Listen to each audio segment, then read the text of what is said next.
Hello, beautiful humans, and welcome back to Conversations with Thomas, where we stir the pot of truth, sip from the mug of self-awareness, and occasionally burn our tongues on a tea. I'm your host, Thomas Kevin Dolan, pronouns he and him. This podcast is recorded in Honolulu, Hawaii, on the unceded Aina or land of the Kanakamale, the indigenous people of Hawaii. I live and work in the neighborhood of Kakako, and I honor the deep stewardship of this land.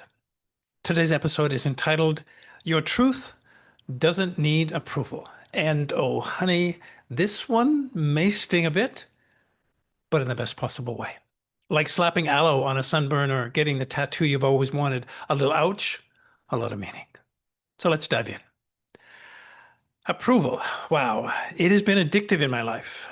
And I believe today there's an epidemic of it. You know that a hit of dopamine when someone says to you, wow, I love that for you.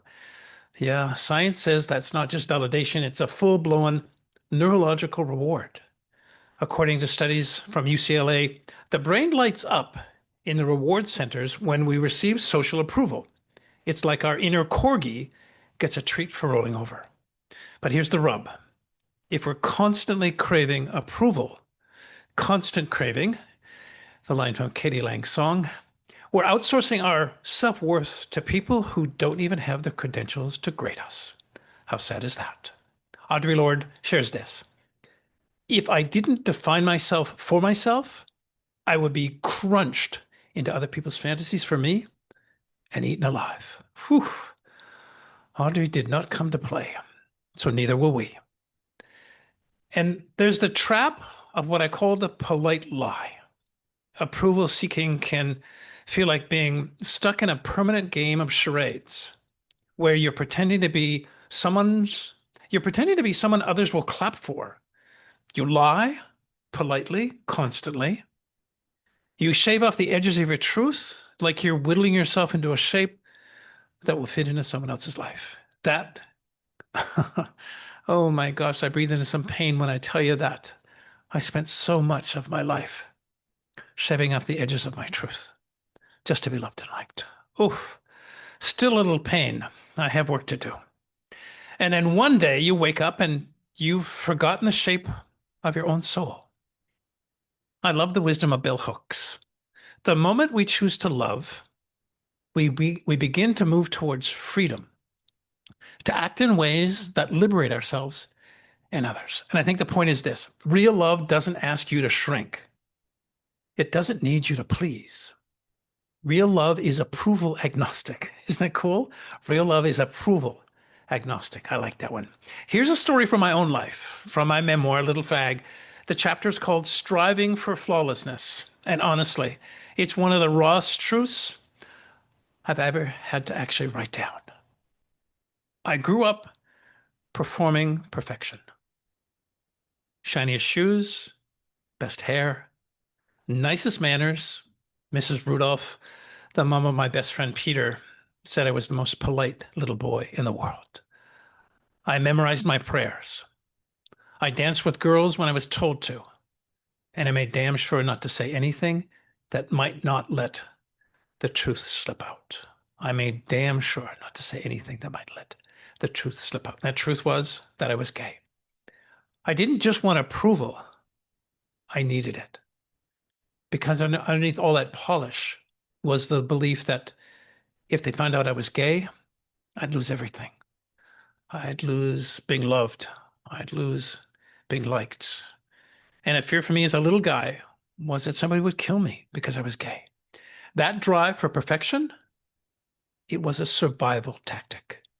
And as I wrote in the book in that chapter, what I braved in my life, finally at the age of 29, was letting go of who I thought the world wanted me to be and instead choosing to embrace who I was.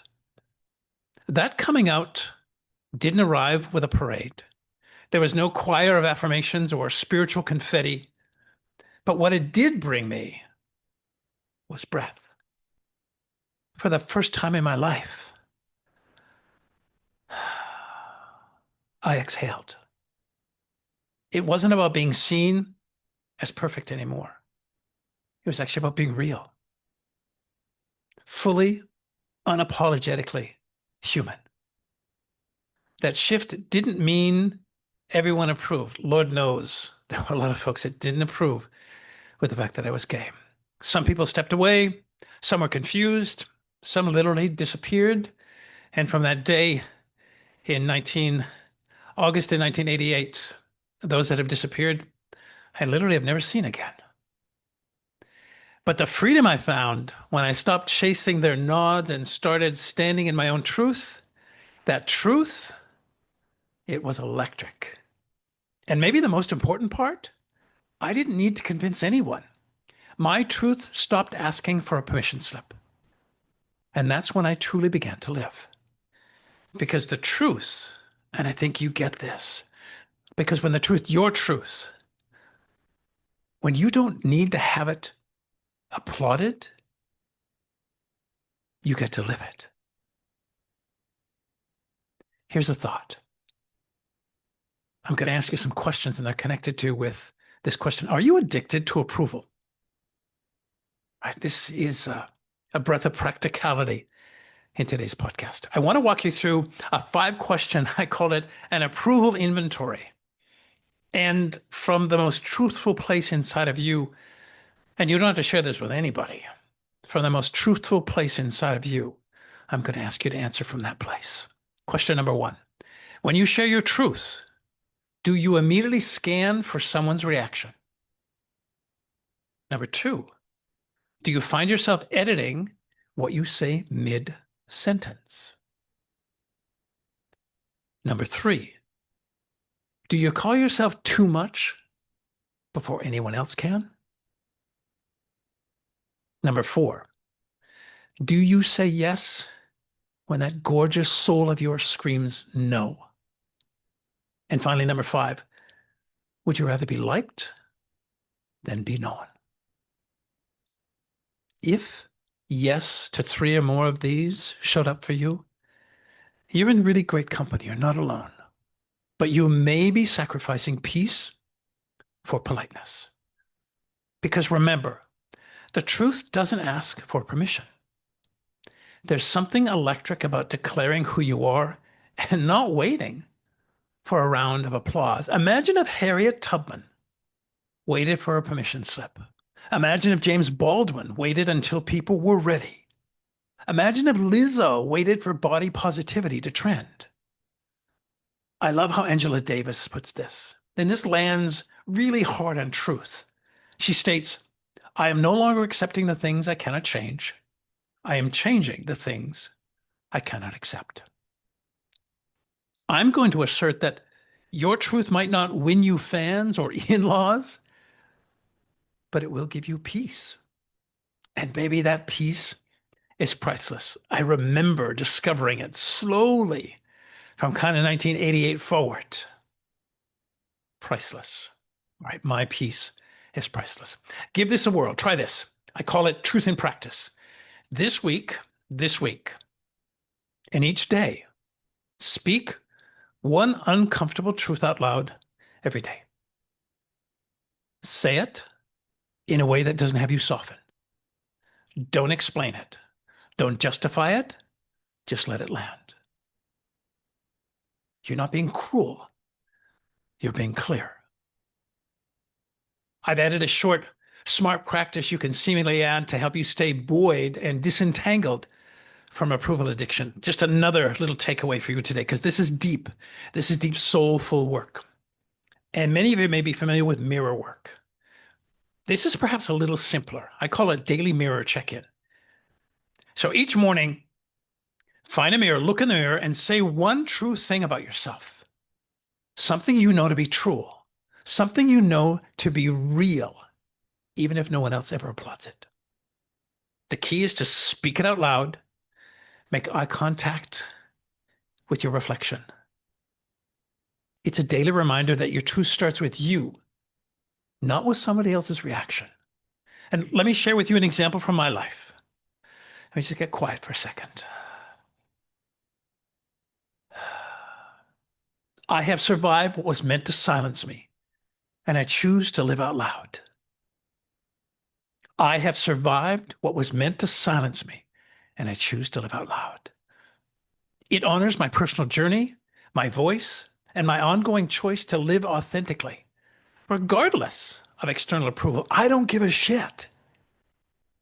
It's simple, strong, and rooted in the truth of my story. Let me take a quick pause here. Are you exhausted from performing for approval? From editing your truth just to be liked? I get it. I lived it. But here's the deal. Your truth doesn't need permission. It just needs you. In my coaching, we don't polish masks. We unearth the real one, the one you stopped performing, the one who started breathing, the one who knows peace is better than applause. If you're ready to stop outsourcing your worth and start reclaiming your voice, let's work together. Your soul isn't too much. It's just been waiting for a safe place to land. Coaching with me is where truth becomes freedom. Inviting you to DM me or visit my website, thomaskevindolan.com, to book a discovery call. Now let's get into the part that doesn't get talked about enough. What happens to us physically, emotionally, spiritually, when we don't tell the truth? Let me break it down. Our physical health. I found a study from the University of Notre Dame, the University of Notre Dame, that people who lie less have fewer headaches, less anxiety, they sleep better, and even have lower blood pressure. Our bodies are not built to carry contradiction. Stress hormones spike when we suppress what we really feel. The impact on our emotional health. When you suppress the truth, you also suppress intimacy. You're not just hiding what you feel, you're hiding who you are. This creates literally a fracture in your self-concept. That fracture can show up as depression, anxiety, or the vague sense that you're just off. The impact is also connected to your identity. I call it identity confusion. Psychologist Carl Rogers said, "What I am is good enough if I would only be it openly." Wow, that one rings true for me. Whew, what I am is good enough if I would only be it openly. Not telling the truth fractures our internal compass. We literally gaslight ourselves. We start asking, do I really feel this way? Yes, you do. You're just terrified to say it. The impact on our relationships, compromised relationships. You're not close to people who love your mask. You're close to people who love you. When you lie or hide, you literally rob people of the opportunity to love you who you are. Let me share a story about my father. I went to him to tell him that I was gay, and a big collection of my world said not to. And when I finally got to the point where I said, "Father, I'm gay," he got up, walked past me. Somebody told me he was going to beat me up. He took a drink, turned around, he was crying. "I love you, you're my son." Here's what I did. By not listening to folks around me, I gave myself and an opportunity for my father to love his authentic son. Right? I could have robbed him of the opportunity to love me for who I was, but instead I told him the truth. And he would eventually say to me, I went over one time and he had this big revelation. "Son, I need to tell you something." I sat down. I said, "What is it, Dad?" He said, "I left the church. The Catholic Church doesn't support my son. I'm no longer supporting the Catholic Church." That opportunity for him to love me because I told him my truth, regardless of how it was he could hold it, created just a huge, huge amount of additional love in my relationship with my father. Oh, so don't rob people the opportunity to love you because you're afraid to tell them your truth. Let's talk about nervous system deregulation. Number 5, somatic therapists will tell you holding in truth keeps your nervous system in a state of hypervigilance. You're always bracing. You're on high alert. Telling the truth, even in small doses, can downregulate your nervous system and restore regulation, calm, and rest. Right? Who knew? You probably have somebody in your life that your awares maybe not telling their truth to you or to the world, right? Can you can you remember how it feels to be with them? How hyper they are? Because they don't know the last lie that they told because they haven't told the truth. Imagine wanting to kind of keep up on that bit of a hamster wheel. Wow. Nervous system deregulation. The sixth, and I don't mean this to sound dramatic, although I love the drag queen, the dramatic part of me that I can be. No, I don't claim that I'm a drag queen, although I love drag queens. Soul death, right? Not to be dramatic, but yeah.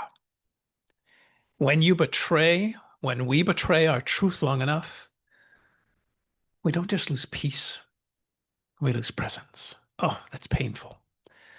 We don't just lose peace, we lose presence. We become spectators of our own lives. And you, my love, were not born to spectate. Here's an exaltation from Maya Angelou, and please, please let this one land. There is no greater agony than bearing an untold story inside you. My book personifies this wisdom precisely. I needed a vehicle where I could plunk my voice through a book out in the world. And in a book interview, somebody said to me, "What's that like? Now knowing that your truth is out there, right? In all its glory, in all of its opposite of glory." I said, "It's freeing." I think he asked, "Do you care what people think?" I don't care what people think. I cared what I thought, and that's why I wasn't telling my truth. I made up a story that you might not like my truth, so I stopped telling it. There is no greater agony than bearing an untold story inside you, Maya Angelou. So the next time you think, "I can't say that," ask yourself this instead. At what friggin' cost? Let me close with these thoughts.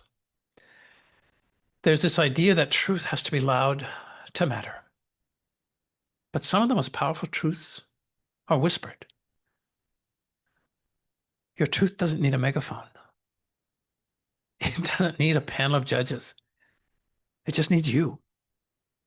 It needs you to believe it's enough. So go be with me that weird, wild, wonderful version of yourself that exists beneath all the approvals you've ever chased. The world doesn't need another agreeable echo. It needs you. Telling the truth is a radical act. It's holy. It can be disruptive. But most importantly, it's healing. And it's what this world desperately needs right now.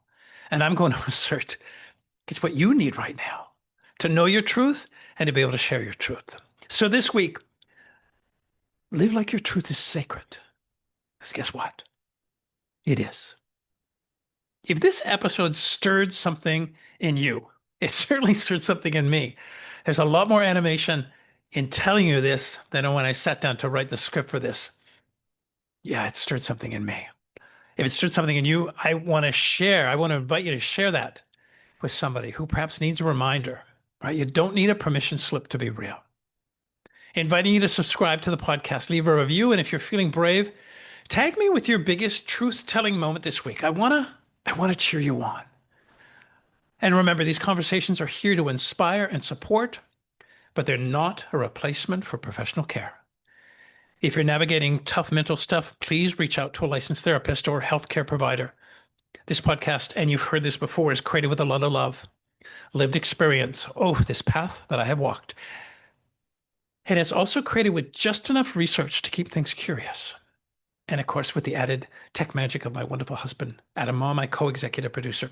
Until next time, my friend, live heart-centered, heal honestly, and go ahead, like me, and laugh through the mess.